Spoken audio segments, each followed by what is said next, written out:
Doing pull-up is hard, especially for a woman. But in this video, I want to share with you the tactics that got me from barely being able to hold on to the bar to doing my first pull-ups within 3 months.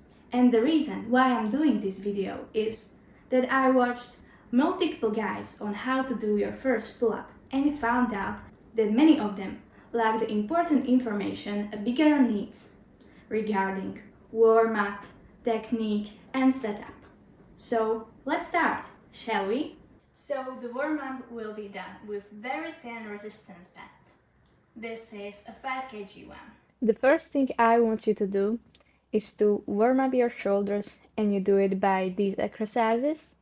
Keep in mind that you shouldn't be bending your elbows as you will lose the tension. So just hold on to the resistance band and move it around your body. Then we have exercises to warm up our back.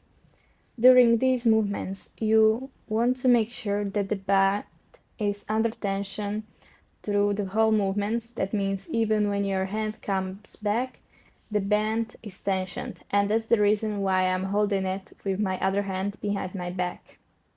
Then you also want to warm up your rotator cuffs. Also, don't forget to warm up your wrists as well, as beginners have usually the biggest problem with them. And right now, when we're warmed up, let's get to the setup of the pull-up. Talking about setup, make sure that your pull-up bar is not slippery, and if it is, you can always put some tape on it and chalk up your hands. So right now, when we have the right pull-up bar, let's talk about setup.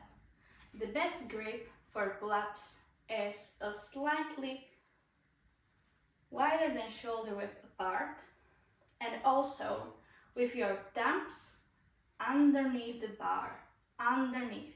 What I was doing as a beginner often was that I was having them over the bar because I didn't have that much grip strength, but that's not an optimal position for pulling.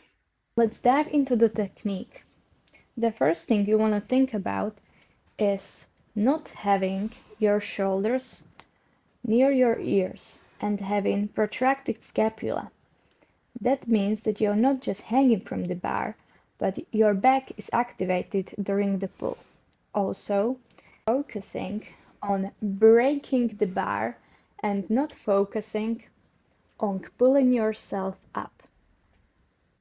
And now let's talk about progressions, because everybody else is starting at different point, and while someone might be struggling to just hold onto the bar, another person is very close to getting their first pull-up. And this is why I used multiple exercises, and I'm going to show you which ones they are and how I structured them to get me to my first pull-up. If you're a complete beginner and have trouble holding onto the bar, you can train your grip strength by doing dead hangs. During these dead hangs, you want to have protracted scapula. That means that your back is activated and you're not just hanging from the bar like a doll, but actually training the muscles to do the movement. Another movement a very beginner can implement are scapular shrugs. They will help you to build strength to transition from hanging to pulling.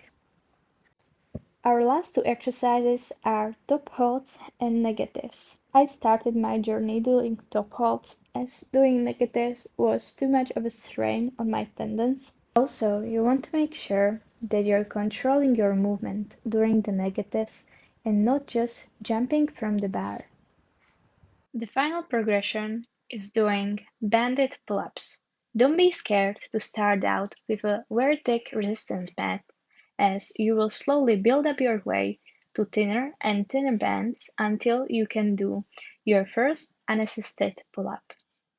Also, if any of these progressions are too hard for you, you can always add a band to it. But remember, you should always have two legs in a band so you're pulled up evenly.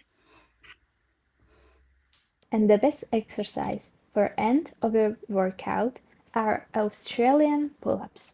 This is how you can do them if you don't have a lower bar at your gym.